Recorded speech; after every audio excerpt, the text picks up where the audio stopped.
ACP সাথ্যিয়া জীবনের সবকিছুর থেকে সে তার ডিউটিকেই বেশি গুরুত্ব দেয়। কেউ যখন অপরাধীর কাছ থেকে কথা বের করতে পারে না, তখন সাথ্যিয়া এক নিমিষে সত্যটা বের করে ফেলে। তবে টুইস্ট আসে তখনই যখন এক সাইকো সাথ্যিয়ার চোখের সামনে তার স্ত্রীকে খুন করে। এরপর থেকে সাথ্যিয়ার জীবনে শুরু হয় একের পর এক টুইস্ট। সাথ্যিয়া যতই চালাক আর সাহসী হোক না কেন, এই সাইকো যেন তার থেকে এক ধাপ এগিয়ে। তবে সাথ্যিয়াও হার মানার পাত্রী না। এমনই সাসপেন্স, মিস্ট্রি আর হার না মানা এক পুলিশ অফিসারের গল্প নিয়ে আজ এক্সপ্লেইন করব সম্প্রতি মুক্তিপ্রাপ্ত মুভি সাথ্যিয়াম ভামা। নারী দিবস উপলক্ষে দেশের বিখ্যাত লেখক অমর এক অনুষ্ঠানে সাথ্যিয়া নামে এক সাহসী মেয়ের গল্প পড়ে শোনাচ্ছে। সবাই বেশ আগ্রহ নিয়েই গল্প শুনছিল।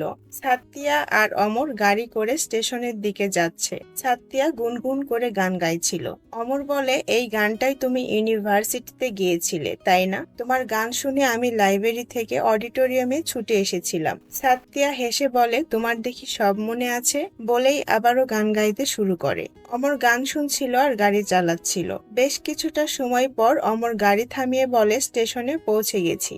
সাথ্যিয়া মিষ্টি একটা হাসি দিয়ে বলে, আমাদের লং জার্নির কোনো ডেস্টিনেশন থাকাই উচিত না, বলেই গাড়ি থেকে নেমে স্টেশনের ভিতরে চলে যায়। সাথ্যিয়া ট্রেনে উঠে চোখ বন্ধ করে সিটে বসেছিল। একটা ছেলে কানে হেডফোন লাগিয়ে সাথ্যিয়ার থেকে কিছুটা দূরে বসে থেকে মোবাইল দিয়ে সাথ্যিয়ার ভিডিও করছিল। এমন সময় হুট করেই সাথ্যিয়ার চোখ খুলে তাকালেই ছেলেটা ভয় পেয়ে যায়। ছেলেটা খেয়াল করে আরো কিছু পুলিশ সদস্য ট্রেনেই দাঁড়িয়ে আছে। ট্রেন একটা স্টেশনে থামলে লোকজন নামতে শুরু করে। ছেলেটা পালানোর চেষ্টা করলে পেছন থেকে সাথ্যিয়া ছেলেটার কলার চেপে ধরে। ছেলেটা ছাড়ানোর চেষ্টা করলে সাথ্যিয়া কিছুক্ষণ পর নিজেই ছেড়ে দেয়। ছেলেটা পালিয়ে যায়। সাথ্যিয়ার সাথে থাকা পুলিশ সদস্য হেমা বলে, আমাদের ওকে ছাড়া উচিত হয়নি ম্যাম। সাথ্যিয়া শয়তানি এক হাসি দিয়ে স্টেশনে সিসিটিভি ক্যামেরার দিকে তাকিয়ে সাইবার টিমকে কল করে। সাইবার টিম শহরের সবগুলো সিসিটিভি ক্যামেরা চেক করতে থাকে আর ছেলেটা কোথায় কোথায় যায় নজর রাখে। এদিকে হরিশ তার সিক্রেট জায়গায় পৌঁছে যায়। আসলে এরা একটা হ্যাকার গ্যাং, যারা ট্রেনে বা রাস্তাঘাটে অচেনা মেয়েদের ভিডিও নেয়, এরপর ভিডিও এডিট করে বাজে ভিডিও বানিয়ে মেয়েদের ব্ল্যাকমেইল করে টাকা হাতিয়ে নেয়। আর যদি মেয়েরা টাকা না দেয় তাহলে তাদের ভিডিও ইন্টারনেটে ছেড়ে দেয়। হরিশ ঘরে ঢুকেই ফোনটা ল্যাপটপের সাথে কানেক্ট করে। কবির আসতেই হরিশ বলে, এর থেকে 1 লাখ টাকা আদায় করা যাবে। ইকবাল ভিডিও দেখে শয়তানি এক হাসি দিয়ে বলে, 1 লাখ কেন, 2 লাখ নিব। তাদের কথার মাঝে হেমা টিম নিয়ে ভেতরে ঢুকে সবাইকে গ্রেপ্তার করে। পাশাপাশি সেখানে থাকা সব ডিভাইস জব্দ করে নেয়। সাথ্যিয়া বাহিরে দাঁড়িয়ে ছিল। কবির যেতে যেতে অদ্ভুত ভাবে সাথ্যিয়ার দিকে তাকিয়ে ভাবে, এটা তো সেই ভিডিওর মেয়েটা। সাথ্যিয়া পরের দিন তার টিম নিয়ে হায়দ্রাবাদ ব্রাঞ্চে পৌঁছে যায়। সেখানে গ্রেপ্তার করা 4 জনকে হাজির করা হয়। সাথ্যিয়া প্রেস মিটিং এ বলে, এই 4 জন মেয়েদের ভিডিও বাজেভাবে এডিট করে তাদের ব্ল্যাকমেইল করে টাকা আদায় করত।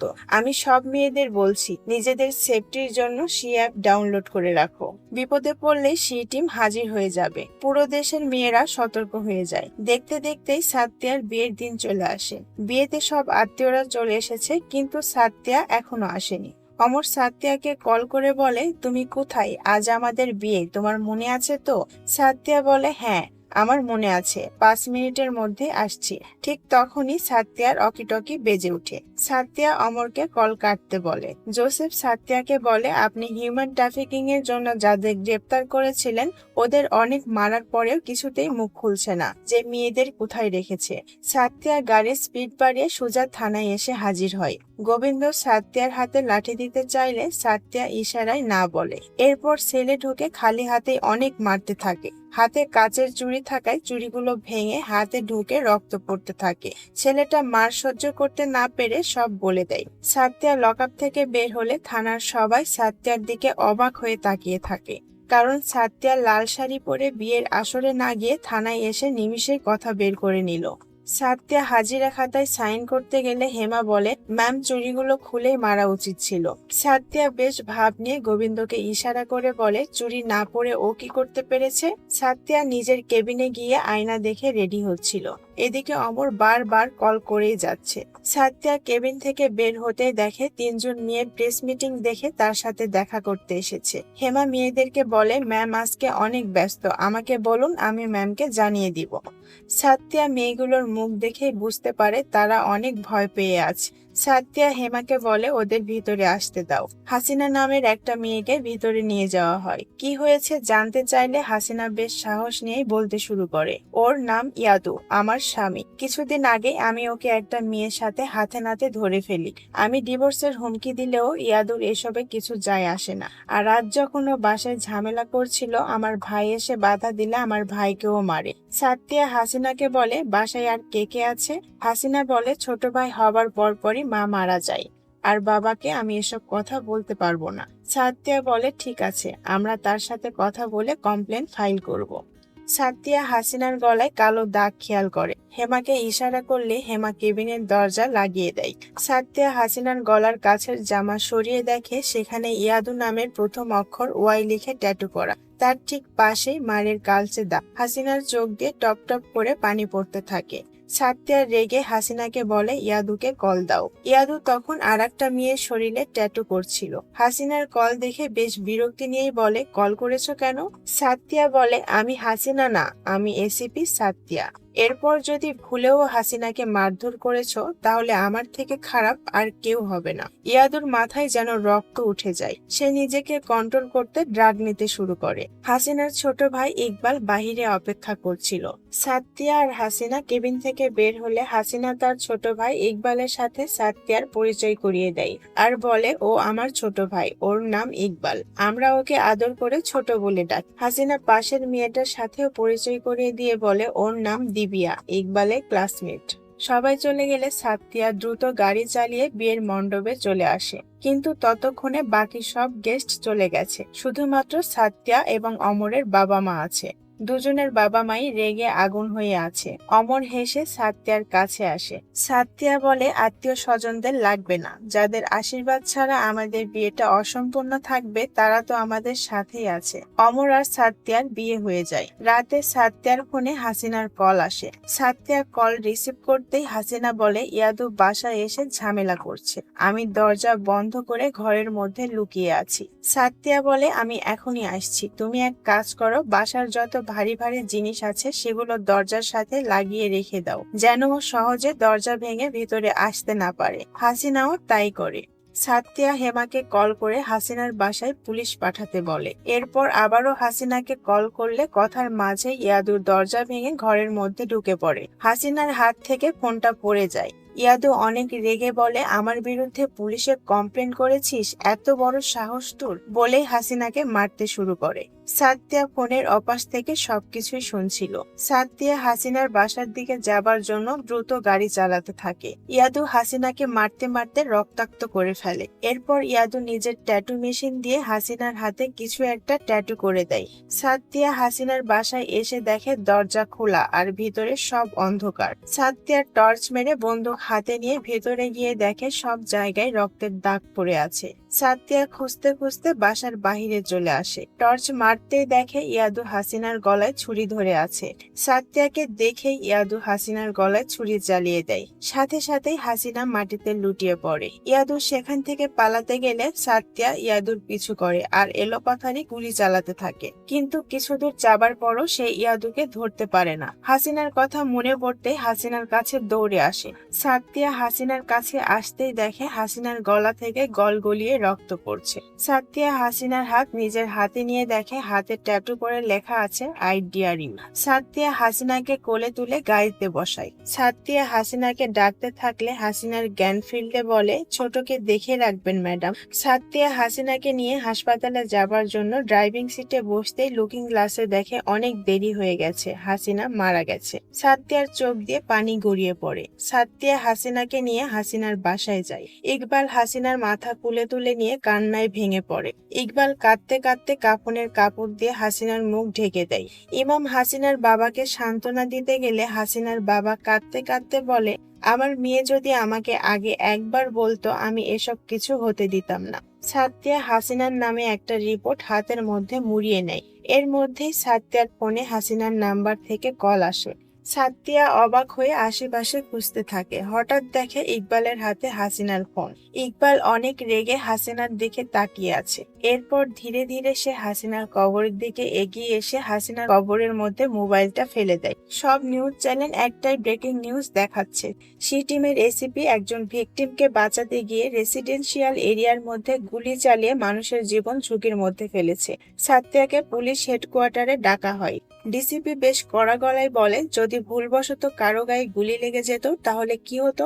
আনন্দ সাতিয়াকে সাসপেন্ড করতে চাইলে জোসেফের কারণে সাতিয়াকে সাসপেন্ড করা হয় না, কিন্তু তার কাছ থেকে বন্দুক নিয়ে নেওয়া হয়। পরের দিন থেকে সাতিয়া পাগলের মতো ইয়াদুকে খুঁজতে শুরু করে।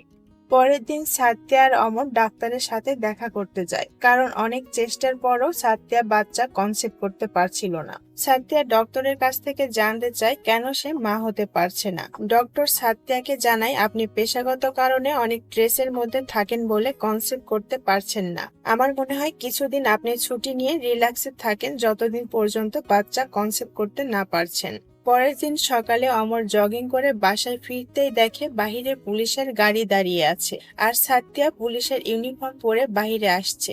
সাতিয়া অমরের হাত ধরে বলে, জোসেফ স্যার ডেকেছে, আমাকে যেতেই হবে। সাতিয়া জোসেফের সাথে দেখা করতে অফিসে চলে আসে।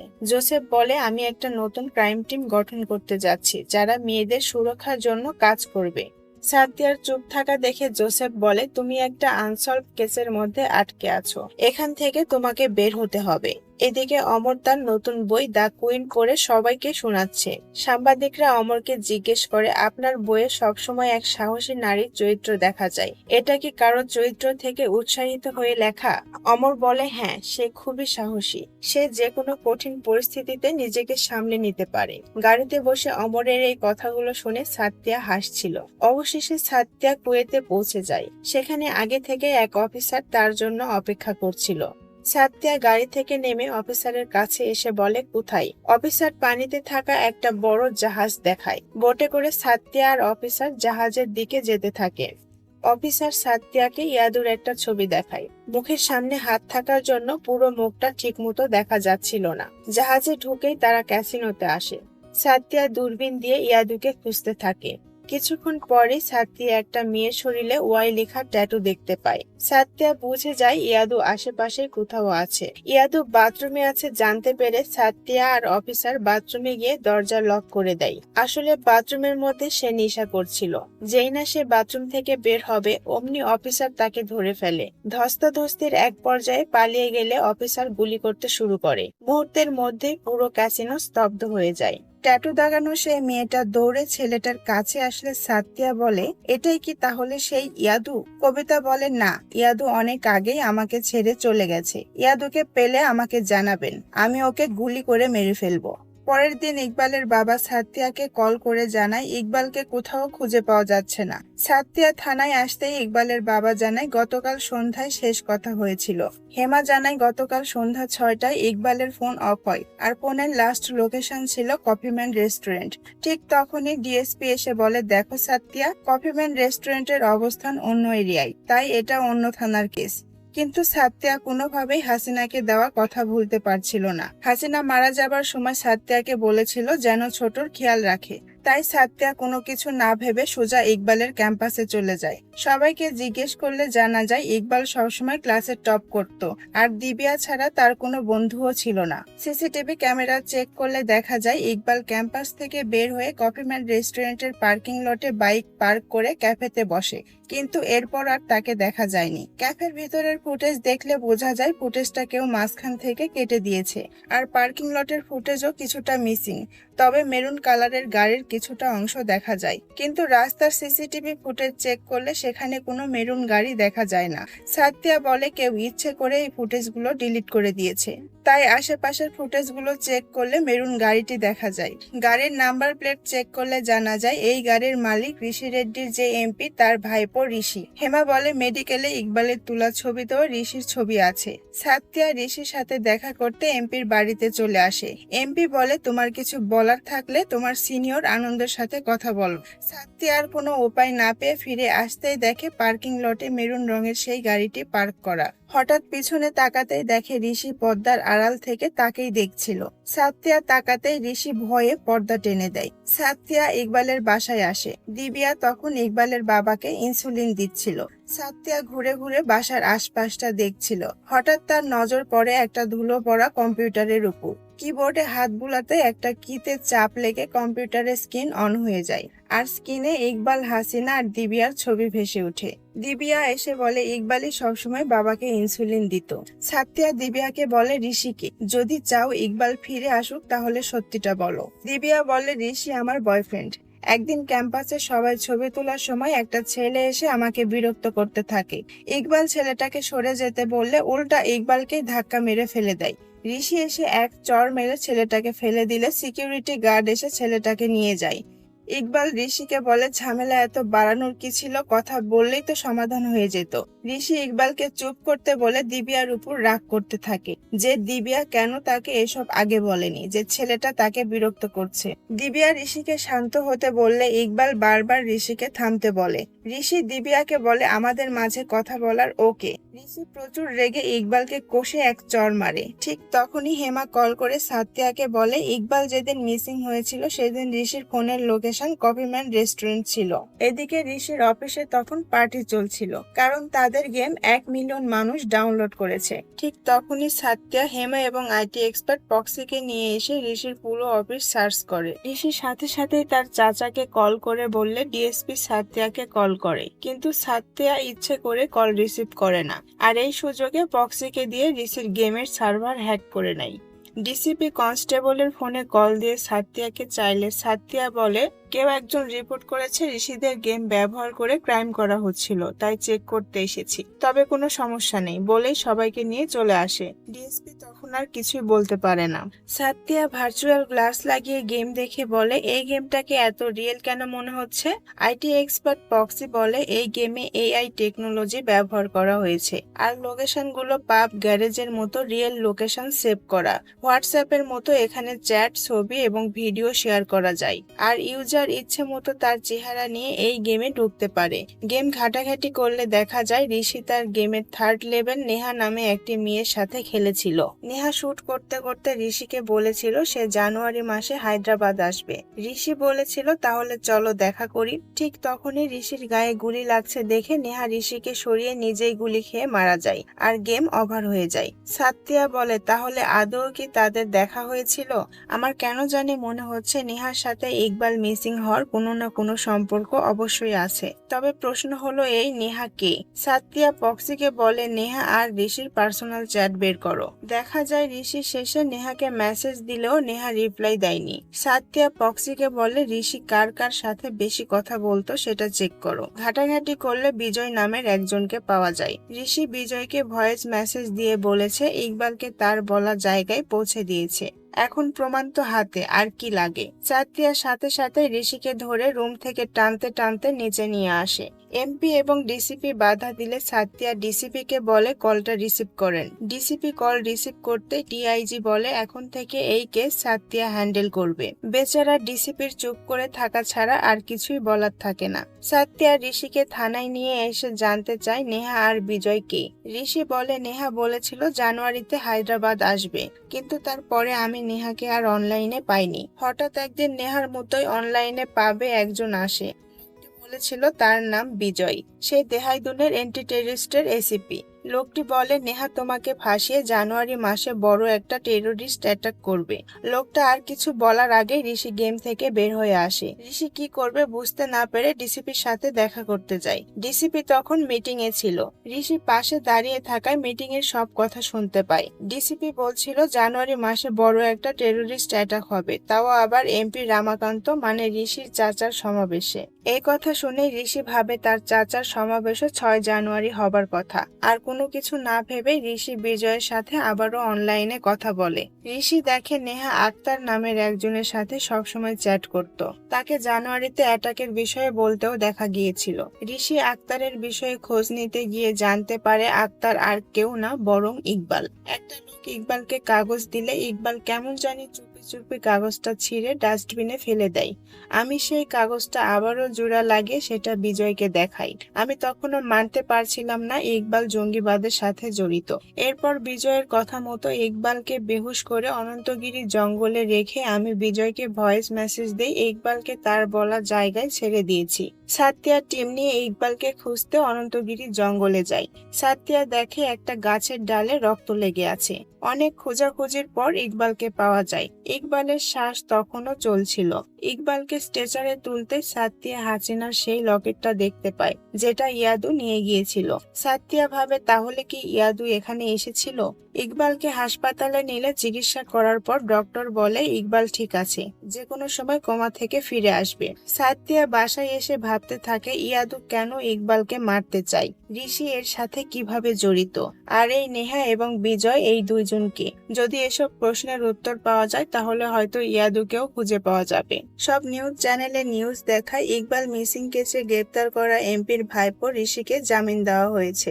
নিউজ শুনে ডিসিপি বলে ইকবাল এখন কোমায় আছে, যদি ইকবাল মারা যায় তাহলে এটা মার্ডার কেস হয়ে যাবে। মিটিং এ বিজয়ের আইডি দেখিয়ে একজন বলে এই আইডি ফেক। প্রমোদ বলে বিজয় যদি আন্ডারকভার কেউ হয়। রাজন বলে আন্ডারকভার হলে এটিএস এর আইডি কার্ড কেন দেখাবে?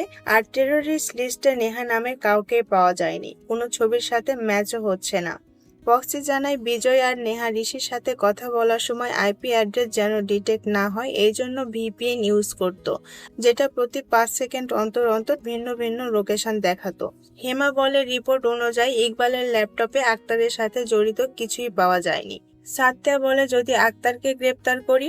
রাজন বলে 6 মাস ধরে ইনভেস্টিগেশন করেছি, তুমি এখন কোনো অ্যাকশন নিয়ে সেটাকে নষ্ট করে দিও না।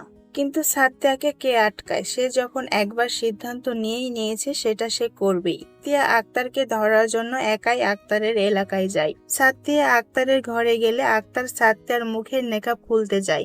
সাথ্যিয়া আক্তারকে মারতে থাকলে মারামারির এক পর্যায়ে ধাক্কা লাগলে আলমারি থেকে ফাইল পড়ে যায়, যার মধ্যে ইকবালেরও একটা ফাইল ছিল। সাথ্যিয়া নিজের নেকাব খুলে আক্তারকে নিজের চেহারা না দেখে সেই নেকাবটা আবার আক্তারকেই পরিয়ে এক লাথি মেরে আক্তারকে নিচে ফেলে দেয়। আর ইকবালের ফাইলটা নিয়ে পিছন দিক দিয়ে বেরিয়ে সোজা হাসপাতালে চলে যায়। এরপর সিন শিফট হয় পুরাতন একটা হোটেলে। ঋষি ফোন অন করে দিব্যাকে কল করতে সাথ্যিয়ার কাছে নোটিফিকেশন চলে আসে, কারণ সাথ্যিয়া বক্সিকে দিয়ে দিব্যার ফোন হ্যাক করেছিল। সাথ্যিয়া জানতো ঋষি যেখানেই থাকুক না কেন দিব্যাকে অবশ্যই কল করবে। ঋষির লোকেশন ট্র্যাক করে সাথ্যিয়া তার টিম নিয়ে হোটেলে গিয়ে দেখে সেখানে ঋষি নেই। সাথ্যিয়া বলে ঋষি কোথায় যেতে পারে সেটা আমি জানি। ঋষি সবকিছু দিব্যাকে খুলে বললে দিব্যা বলে তোমার বলা গল্পের কোনো চরিত্রের সাথে কি তুমি দেখা করেছো? ঋষি বলে আমি যা বলছি সত্যি বলছি, তুমি অন্তত আমাকে বিশ্বাস করো। আমাকে একজন ঘাড়ে ইনজেকশন পুশ করেছিল, যদি সেই লোকটাকে আমরা খুঁজে পাই তাহলে হয়তো সত্যিটা পর্যন্ত পৌঁছাতে পারবো। সাথ্যিয়া তাদের সব কথাই শুনছিল। হাসপাতাল থেকে ইকবালের বাবাকে বাসায় নামিয়ে দিতে গেলে দেওয়ালে টাঙ্গানো একটা ফ্যামিলি ফটো দেখে সাথ্যিয়ার বিজয়ের কথা মনে পড়ে। সাথ্যিয়া ইকবালের বাবাকে বলে এটা কে? ইকবালের বাবা বলে এটা তার দুলাভাই রিয়াজ, পরের সপ্তাহে ইস্তাম্বুলে তার মেয়ের বিয়ে। সাথ্যিয়া বলে আপনি তো রিয়াজের ব্যাপারে আগে কিছু বলেননি।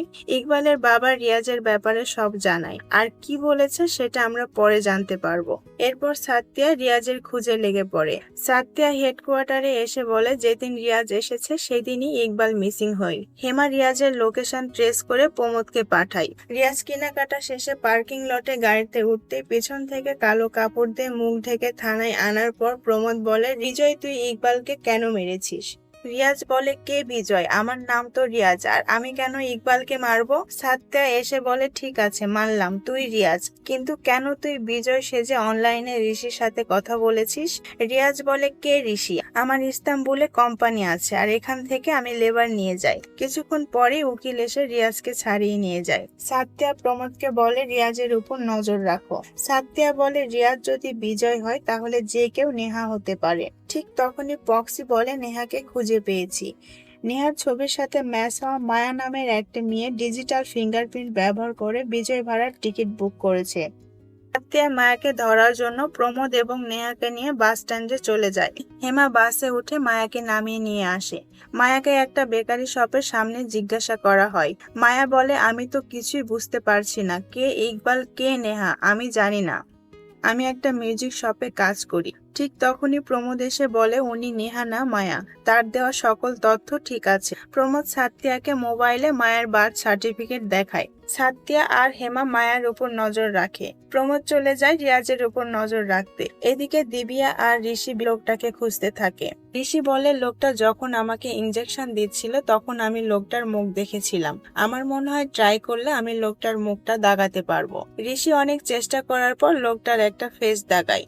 দিবিয়া বলে লোকটা কোনো ফার্মাসি থেকে অবশ্যই ইনজেকশনটা কিনেছে। যদি আমরা ফার্মাসিতে খোঁজ করি তাহলে হয়তো লোকটাকে পাবো। সেই ছবিটা নিয়ে দিবিয়া ফার্মাসিতে যায় আর খোঁজ করতে থাকে। একটা ফার্মাসিতে গেলে লোকটা বলে এই লোকটা পাশের গলিতেই থাকে। দিবিয়া আর ঋষি লোকটার বলা লোকেশনে পৌঁছায়। ঋষি বাইরে দাঁড়িয়ে থাকে আর দিবিয়া ভিতরে ঢুকে কলিং বেল চাপলে লোকটা দরজা খুলে দেয়। দিবিয়া সবকিছু লোকটাকে খুলে বললে লোকটা বলে একটা ছেলে আমাকে টাকা দিয়েছিল আর ইনজেকশন পুশ করতে বলেছিল। ছেলেটার মুখে মাস্ক লাগানো ছিল তাই আমি তার চেহারাটা দেখিনি। এদিকে ঋষি আর দিবিয়া কোথায় যাচ্ছে কি করছে সবকিছু দিবিয়ার ফোন হ্যাক করার কারণে সাত্তিয়া জানতে পারে। মায়াকে ফলো করলে ডিসিপির সাথে তাকে পাওয়া যায়। ডিসিপি লজ্জায় আর কিছুই বলতে পারে না। রাতে অমর কল করে সাত্তিয়াকে বলে আজ আমাদের ম্যারেজ অ্যানিভার্সারি, তোমার মনে আছে? সাত্তিয়া বলে আমাকে লজ্জা দিও না, প্রমোদকে ফোনে পাচ্ছি না, চেক করে আসছি। সাত্তিয়া প্রমোদের বলা ইন্ডাস্ট্রিয়াল এরিয়াতে আসলে নেটওয়ার্কের সমস্যা দেখা যায়। সাত্তিয়া কল কেটে গাড়ি থেকে নেমে দেখে প্রমোদের গাড়ি দাঁড় করানো আর সামনের গ্লাস ভাঙা। ঠিক তখনই বেশ কিছু লোকজন এসে সাত্তিয়াকে ঘিরে ধরে। সাত্তিয়া পিছনে ঘুরে দেখে রিয়াজ দাঁড়ানো। লোকগুলো সাত্তিয়ার মুখ ঢেকে দেয়। সাত্তিয়া চাইলে তাদেরকে মারতে পারত, কিন্তু রিয়াজের আসল সত্যটা জানার জন্য সে চুপ করে থাকে। সাত্তিয়াকে একটা কন্টেনারে রাখা হয়। মুখের কাপড় সরালে সাত্তিয়া দেখে সেখানে অনেক মেয়েদের আটকে রাখা হয়েছে। বিয়ের রাতে যখন সাত্তিয়া এক গুন্ডাকে মেরেছিল সে বলেছিল এই গ্যাং মেয়েদেরকে ইস্তাম্বুলে বেচে দিবে। ইকবালের বাবাও বলেছিল রিয়াজ হাসিনাকে চাকরি দেওয়ার কথা বলে হাসিনাকে দুবাই বেচে দিতে চাচ্ছিল। সাত্তিয়া এক মেয়ের অন্যায় গিট বেঁধে কন্টেনারের ফাঁকা দিয়ে লক খোলার চেষ্টা করে। অনেকক্ষণ চেষ্টা করার পর সাত্তিয়া লক খুলে দেখে কন্টেনারটা আরো দুইটা কন্টেনারের উপর। সব মেয়েরা তাদের ওড়না দিয়ে দড়ি বানিয়ে নিচে নামতে থাকে। সাত্তিয়া ফোনে নেটওয়ার্ক খোঁজার জন্য চেষ্টা করতে থাকে যেন কন্ট্রোল রুমে খবর দিতে পারে। হঠাৎ একজন ঢিল মেরে সাত্তিয়ার হাত থেকে ফোনটা ফেলে দেয়। মারামারি করার সময় একজন সাত্তিয়াকে রড দিয়ে মাথায় আঘাত করলে সাত্তিয়া কিছুটা দুর্বল হয়ে যায়। সাত্তিয়া দেখে রিয়াজ আবারও মেয়েগুলোকে কন্টেনারে ঢোকাচ্ছে। একটা মেয়ে দুইটা কন্টেনারের মাঝে কিছু একটা পড়ে থাকতে দেখে দৌড়ে সেটা নিতে আসে। সাত্তিয়া দুর্বল হয়ে যাওয়ায় আর মারামারি করতে পারে না। রিয়াজ রড দিয়ে সাত্তিয়াকে বাড়ি মারলে সাত্তিয়া মাটিতে লুটিয়ে পড়ে, কিন্তু সাত্তিয়া মেয়েগুলোকে বাঁচানোর কথা ভাবতে থাকে। সাত্তিয়া অনেক কষ্টে আবারও উঠে দাঁড়ায়। প্রেস মিটিং এ সাত্তিয়া যে শিয়াপের কথা বলেছিল দৌড় দেওয়া সে মেয়েটা সাত্তিয়ার ফোন নিয়ে অ্যাপে ঢুকে কন্টেনারের উপর নেটওয়ার্ক খুঁজতে থাকে। যেই নেটওয়ার্ক পায় সাথে সাথে সাহায্য চায়। সাত্তিয়া রিয়াজকে এক ঘুষি মারলে রিয়াজ গাড়ির সাথে ধাক্কা লেগে অজ্ঞান হয়ে যায়। পুলিশ এসে সবাইকে গ্রেপ্তার করে। সেই মেয়েটা এসে সাত্তিয়াকে ফোন দিয়ে বলে দিদি তোমার ইন্টারভিউ দেখেছিলাম, এই অ্যাপ সম্পর্কে সেখান থেকে জেনেছি। হেমা রিয়াজকে চড় মেরে বলে ইকবালের সাথে তুই কেন এমন করলি? রিয়াজ বলে মানছি মেয়েদেরকে আমি টাকার বিনিময়ে বেচে দিতাম, কিন্তু ইকবালের সাথে আমি কিছুই করিনি, ইকবালের বিষয়ে কিছুই জানি না। সাত্তিয়া আর কিছুই বলে না। উদ্ধার কাজ শেষ করতে করতে সকাল হয়ে যায়। বাসায় অমর চিন্তায় বসে আছে। সাত্তিয়া বাসায় আসতেই অমর বলে তোমার এমন অবস্থা কেন? সাত্তিয়া অনেক মন খারাপ করে বলে এই কেস আমি জিততে পারলাম না, আমি হেরে গেলাম। অমর মনের সব কষ্ট বের করে বলে তুমি কেনই একটা কেস নিয়ে পড়ে আছো? আমাদের বিয়ের দিন থেকে এখন পর্যন্ত এই কেস তুমি ভুলতে পারছো না। প্রতিদিন কত ক্রাইম হয়, হাসিনার কেসই তোমার কাছে কেন এত ইম্পর্টেন্ট? সাত্তিয়া কাঁদতে কাঁদতে বলে হাসিনা প্রেগনেন্ট ছিল। হাসিনা একাই মারা যায়নি, তার সাথে তার না হওয়া বাচ্চাও মারা গিয়েছিল। সেদিনের পর থেকে এই একটা কথা আমাকে ভিতরে ভিতরে শেষ করে দিচ্ছে, আর মা হওয়া থেকে নিজেকে দূরে সরাচ্ছে। বলেই কাঁদতে কাঁদতে সাত্তিয়া মেঝেতে বসে পড়ে। অমর সাত্তিয়াকে সান্ত্বনা দিলে সাত্তিয়া বলে ইয়াদু এই কথা জানতো, কিন্তু তারপরও হাসিনাকে মেরে ফেলেছে, আমি তাকে এত সহজে কিভাবে ছেড়ে দিব? একদিন রাতে সাত্যা লবিতে বসেছিল। হেমা কিছু ছবি পাঠিয়ে ভয়েস মেসেজ দিয়ে বলে, অভিনবের কথা মনে আছে? দিবিয়ার ক্লাসমেট। দিবিয়াকে বিরক্ত করায় ঋষি তাকে চড় মেরেছিল। সে এখন হাসপাতালে ভর্তি। দেখেন তার কি অবস্থা। সাত্যা ছবি ডাউনলোড করে দেখে হাসপাতালের বেডে অভিনব অসাড় হয়ে পড়ে আছে। অমর সাত্যাকে ডাক দিয়ে ল্যাপটপে বিজয় আর হেমার চ্যাট দেখিয়ে বলে, এখানে কিছু একটা সমস্যা আছে। সাত্যা অমরকে বলে, তুমি এই ডাটা কোথায় পেলে? অমর বলে, হেমার কাছ থেকে নিয়েছি। অমর বলে, বিজয় আর নেহার টাইপিং প্যাটার্ন দেখো। সাত্যা বলে, মানে? অমর বলে, তুমি যেমন মেসেজে অনেকগুলো ডট ইউজ করো আর আমি ইমোজি ইউজ করি, এটা অনিচ্ছাকৃতভাবে এক একজনের এক এক রকম হয়, কিন্তু বিজয় আর নেহার টাইপিং প্যাটার্ন একই। অমর বলে, তারা দুইজন একই রকম ভাবে কেন কথা বলবে? সাত্যা বলে, হয়তো একজনই দুইজন সাজার অভিনয় করছে। ঠিক তখনই পুষা বিড়াল এসে ল্যাপটপের উপর কফি ফেলে দেয়। অমর ল্যাপটপ ক্লিন করতে চলে গেলে থমাস সাত্যাকে কল করে বলে, ইয়াদুর খোঁজ পেয়েছি। সাত্যা থমাসের কথা মতো বলা জায়গায় যায়। সাত্যার কাছে বন্দুক না থাকায় থমাস সাত্যাকে একটা বন্দুক দেয়। থমাস একটা মহিলাকে দেখায়। সাত্যা আর থমাস মহিলার পিছু পিছু ভেতরে ঢোকে। মহিলাটি তার বাচ্চার দিকে ফিরেছিল। সাত্যা কোনো শব্দ না করে পাশের রুমে চলে যায়। সাত্যা দেখে একটি লোক বিছানায় অসাড় হয়ে শুয়ে আছে। লোকটির মাথায় কোনো চুল নেই। থমাস মহিলার দিকে বন্দুক তাক করলে মহিলাটি অনেক ভয় পেয়ে যায়। থমাস বলে, ইয়াদু কোথায়? মহিলাটি বলে, কে ইয়াদু? ওর নাম শেখর, আমার স্বামী। আমার স্বামীর একটা অ্যাক্সিডেন্ট হয়, তারপর থেকে বিছানায়। থমাস সাত্যাকে বলে, সরি ম্যাডাম, আমি ভুল ঠিকানায় এসেছি। সাত্যা বলে, ভুল হয়নি, এটাই ইয়াদু। সাত্যা বলে, ইয়াদু হাসিনাকে মেরে পালানোর সময় আমি ইয়াদুর বুকে একটা গুলি করেছিলাম, এটা সেই গুলির চিহ্ন। থমাস মহিলাটির সাথে অন্য এক ভাষায় কথা বলে সাত্যাকে বলে, ইনি জানে না এর নাম ইয়াদু। 1 বছর আগে একদিন অসুস্থ হয়ে পড়ে আর এখন এই অবস্থা। ডক্টরের পরামর্শে এখানে নিয়ে এসেছে। সাত্যা ফোন বের করে অভিনবের ছবি দেখে। ইয়াদু এবং অভিনব দুইজনের একই রকম অবস্থা। ইকবালও মেডিকেল কলেজের স্টুডেন্ট ছিল। সাত্যা ইকবালের বাসার কম্পিউটারের কিবোর্ডে হাত বুলাতে দেখেছিল, এল কিটা ছিল না। সাত্যা সাথে সাথে অমরকে কল করে বলে, চেক করে দেখো তো বিজয় আর নেহার মেসেজে এল অক্ষরটা মিসিং আছে কিনা। অমর চেক করে বলে, কিছু জায়গায় আছে তো কিছু জায়গায় নেই। সাত্যা কল কেটে মহিলাটিকে একটা ছবি দেখিয়ে বলে, এই ডক্টর কি ইয়াদুর চিকিৎসা করছে? মহিলাটি বলে, হ্যাঁ। এই ছবিটা আর কারোর না, বরং ইকবালের। তাহলে কি এই সবের মাস্টার মাইন্ড ইকবাল? এদিকে ইকবালের জ্ঞান ফিরে। ইকবাল ফোন নিয়ে দিব্যাকে কল দেয়, কিন্তু ফোন সাইলেন্ট থাকায় দিব্যা খেয়াল করে না। সাত্যা হেমাকে কল দিয়ে বলে, চেক করে দেখো ইকবাল বেডে আছে কিনা। হেমা জানায় ইকবাল হাসপাতালে নেই। সাত্যা বুঝে যায় ইকবাল কোথায় যেতে পারে। এদিকে ইকবাল অটো করে যাবার সময় তার পুরনো দিনের কথা মনে পড়ে। হাসিনা মারা যাবার পর ইকবাল বাসায় গিয়ে সুপার নিচে ড্রাগসের প্যাকেট পেয়েছিল। এরপর থেকে ইকবাল বিভিন্ন জায়গায় যে এই ড্রাগস কে বিক্রি করে তার খোঁজ করতে থাকে। সব জায়গায় খুঁজে না পেয়ে অবশেষে হাম্পিতে গিয়ে সেখানকার এক লোককে ইয়াদুর ছবি দেখালে সে বলে পাশেই এক দোকান আছে, সেখানে ইয়াদু আসে। ইকবাল সেই দোকানের সামনে বসে পাহারা দেওয়া শুরু করে। একদিন দেখে ইয়াদু দোকান থেকে ড্রাগস নিচ্ছিল।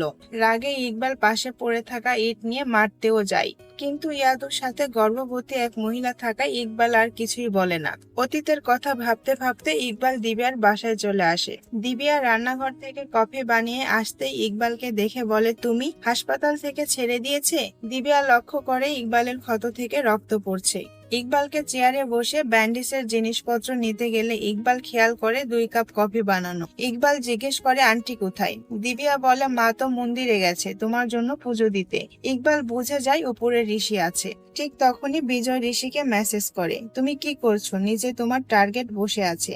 ঋষি দিবিয়াকে কথাটা বলার জন্য নিচে দৌড়ে আসলে দেখে ইকবাল বসে কফি খাচ্ছে। ঋষি বলে, তুমি কখন এসেছো? তোমার সাথে যা হয়েছে তার জন্য আমি দুঃখিত, আমি ইচ্ছে করে কিছু করিনি। দিবিয়া আসলে ঋষি ধীরে ধীরে দিবিয়াকে বলে, অবশেষে বিজয় আবারও মেসেজ করেছে। ইকবাল বলে, এই বিজয়টা কে? দিবিয়া অবাক হয়ে যায়, ইকবাল কিভাবে বিজয়ের কথা জানলো। আসলে একদিন ইয়াদু দোকান বন্ধ করে যাবার সময় ইকবাল সামনে আসলে ইয়াদু তেড়ে মারতে যায়। টানা হেসরার এক পর্যায়ে ইকবাল ইয়াদুকে ইনজেকশন পুশ করে। ঠিক তেমনই ঋষি সবকিছু বুঝতে পেরে ইকবালকে মারতে গেলে একই রকম ভাবে ঋষিকে ইনজেকশন পুশ করলে ঋষি ছটফট করতে করতে মেঝেতে পড়ে যায়। দিবিয়া ইকবালের দিকে তাকিয়ে কাঁদতে থাকলে ইকবাল বলে, তুমি আমাদের হাসপাতাল, আমরা কত সুখী ছিলাম, কিন্তু এই স্টুপিড এসে সব নষ্ট করে দিল। তুমি ওর প্রেমে পড়ে গেলে। দিবিয়া বলে, আসলে আমি তোমাকে ওইভাবে কখনো দেখিনি। ঋষি কি দোষ করেছে সেদিন তোমাকে চড় মেরেছিল? ইকবাল বলে, ইয়াদু যেরকম ব্যবহার আমার বোনের সাথে করেছিল ঠিক একই রকম ব্যবহার সেদিন ঋষি তোমার সাথে করেছিল। কিন্তু তুমি চিন্তা করো না, তোমার সাথে অভিনব খারাপ ব্যবহার করেছিল। ওর দশা যেমন করেছি ঋষির অবস্থাও তাই করব। বলে পকেট থেকে আরেকটা ইঞ্জেকশন বের করে পুশ করতে যাবে, ঠিক তখনই সাতিয়া হাত উপরে করে ঘরের ভিতরে ঢুকে। সাতিয়া ইকবালকে ছোট বলে ডাকলে ইকবাল বলে, আমাকে ছোট বলে ডাকবে না। সাতিয়া বলে, তাহলে কি বলে ডাকবো, বিজয় নাকি নেহা? সাতিয়া বলে, এই পুরো গল্পটা তুমি সাজিয়েছো। যদি ইয়াদু তোমার মেন টার্গেট হয় তাহলে গল্পটা ঋষি পর্যন্ত আসাই উচিত হয়নি। ইকবাল বলে, ঋষিও ইয়াদুর মতো ব্যবহার করে, সবাই আসলে ইয়াদু। সাতিয়া বলে, তাহলে তুমিও তো ইয়াদু, তুমিও ইয়াদুর মতোই কাজ করছো। এজন্যই কি তোমার বোন তোমাকে মেডিকেলে পড়াচ্ছিল? তুমি শুধু হাসিনার মধ্যে ইয়াদুর ভয় দেখেছো, কিন্তু আমি হাসিনার মধ্যে বাচ্চা জন্ম দিতে না পারার ভয় দেখেছি। হাসিনার পেটে বাচ্চা আছে এটা জানার পরও ইয়াদু হাসিনাকে খুন করে। আসলে তোমার আর ইয়াদুর মধ্যে কোনো পার্থক্যই নেই। সাতিয়া ইকবালের দিকে বন্দুক তাক করে বলে, আমার জায়গায় যদি হাসিনা থাকতো তাহলে হয়তো একই কাজ করত। ইকবাল দেখে সাতিয়ার জায়গায় যেন হাসিনাই দাঁড়িয়ে আছে। ইকবাল কাঁদতে কাঁদতে মেঝেতে বসে পড়ে।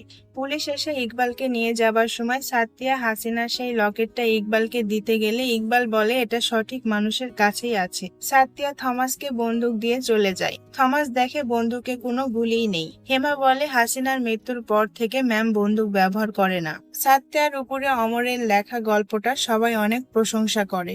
অমর সাত্যাকে কল দিলে সাতিয়া বলে, আর 2 মিনিট, আমি আসছি। ঠিক তখনই অকিটকিতে এমার্জেন্সি কেসের কল আসে। এখন প্রশ্ন হলো, সাতিয়া কাকে বেছে নিবে, কাজ নাকি তার বাচ্চা? কারণ সাতিয়া এখন প্রেগনেন্ট। অমর তার বাচ্চা আসার খুশিতে অনুষ্ঠান রেখেছে। সাতিয়া কিছু একটা ভেবে মুচকি হাসি দিয়ে গাড়ির স্পিড বাড়িয়ে দেয়, আর মুভিটা এখানেই শেষ হয়ে যায়।